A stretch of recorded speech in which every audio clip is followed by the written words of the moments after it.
Those 2 goals and the Juventus defence, and we're talking about a defence of the calibre of Juventus. You've got players of the experience of Giorgio Chiellini in there, and he was finding it really difficult. Benatia as well. They didn't quite know what to do with Asensio, and that's a really good sign. And that goal there was the goal he scored against Sevilla in Trondheim in the UEFA Super Cup final. In the season, he scored in his debuts in every single competition. Well, Julen Lopetegui was very pleased with Marco Asensio after his performance against Juventus, and pleased with the whole team. So let's hear the rest of what he had to say in his post-match press conference. Contentos, bueno, el resultado siempre es anecdótico, en pretemporada no es trascendente, pero siempre prefiero ganar que perder, evidentemente, ¿no?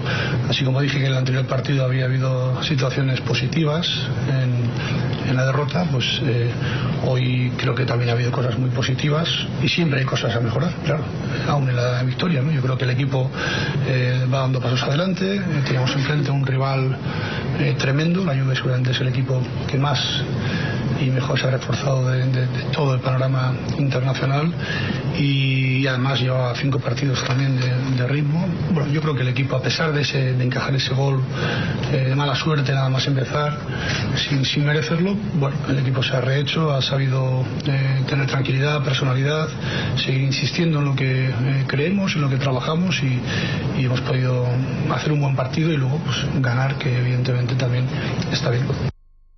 Julen Lopetegui speaking there, and from what we've seen so far, very animated, very vocal on the sidelines. I really enjoy watching Lopetegui, the coach, in action. We've seen it in training so far in pre-season, and we've seen it during the games as well. I was keeping an eye on him, as you say, on the sidelines during this game, and he is an incredibly animated presence. You can see him pretty much constantly keeping an eye on the players, looking out for slight adjustments that he wants to make in terms of positioning. We can see some images here. You'll see him at times kind of talking one-on-one with the players. In these pre-season games, of course, you get these water breaks midway through the first half and the second half, and you saw Lopetegui then taking the chance to take 1 or 2 players off to one side, saw him having a chat to Gareth Bale at one point, just looking to finesse some things and just work on some small little things that he wants to change. I do think he's a real training ground coach, as we see here. I think he's one of those managers who loves to be on the training ground with a whistle, you know, to his lips, getting involved and working with the players. I think that's probably the bit that he enjoys most of the job. I think he's more of what you might call kind of a tracksuit manager, like I say, a player who loves that aspect of the game. I think it's really refreshing. I think it's especially important for some of the young players. You know, we're looking at this Real Madrid squad, whose policy we've seen from the club in recent years of bringing in the best young talent from Spain and from elsewhere. And it's really important that they have a coach of such knowledge and experience, a coach that they have a relationship as well, because of course Julen Lopetegui has a relationship with a lot of these players going back for a number of years. I think it's really, really good and important for the development of those youngsters. Well, speaking of those youngsters, they've all been impressing out in America, and one of them in particular, Sergio Reguilón, and he spoke to Real Madrid TV after making his debut against Manchester United. Pues es un sueño cumplido, la verdad que es un momento de muchísima felicidad, pelear desde pequeño para que llegue ese momento y la verdad que lo disfruté con muchísimas ganas y muchísima concentración. Muchísimo trabajo, yo empecé en Benjamines y lo ves como algo muy difícil, casi imposible, y poderte poner la camiseta con tu nombre, pues es lo que todo niño quiere desde pequeño. Pues consejos que hiciese lo que sé hacer, que no hiciese cosas diferentes, que estuviese concentrado y que fuese de menos a más.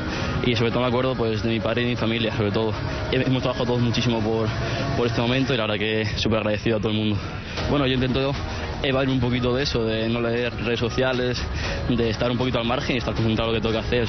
Me estoy encontrando bastante bien, la verdad, como todos los compañeros trabajando bastante bien, con muchísimo ritmo, muchísimas ganas y esperemos que todo siga así y vaya más. El otro día no conseguimos la victoria, pero el juego fue bueno, pero bueno, hay que seguir en esa línea y todos muy contentos. 21 years old now, but he's been playing for the Real Madrid Academy for a very long time, over 10 years. A dream come true for him to be playing for the first team. He's a really good player. I've watched him quite a bit for the last couple of years. He had a full season last year with Real Madrid. Castilla, the B team, was a really solid and impressive presence with them. Before that, had a loan spell away at Logroñés up in La Rioja, which is important for him as well, I think. It's always important for a young academy product, as you say, to kind of go away to a different club, get a different experience playing in Segunda B. And before that, he was with Castilla as well. So he's actually got a lot of experience at the senior level. You know, this isn't a young player who's coming straight out of youth football. He's been playing now for at least 3 years as a senior player up against, very experienced pros. And I think you can see that in how he plays. I think he's a really good all-round fullback. I think he's solid. I think he's got a really good engine. He's good in defence, loves to get forward. We always see that with Real Madrid's fullbacks. They tend to be attacking fullbacks. And Reguilon's certainly an example of that. Got a few assists last season for Castilla by getting forward, and he's a very good crosser of the ball with his left foot. And like I say, not afraid to get a shot away on goal, as we saw in that Juventus game at one point as well, and scores the odd goal too.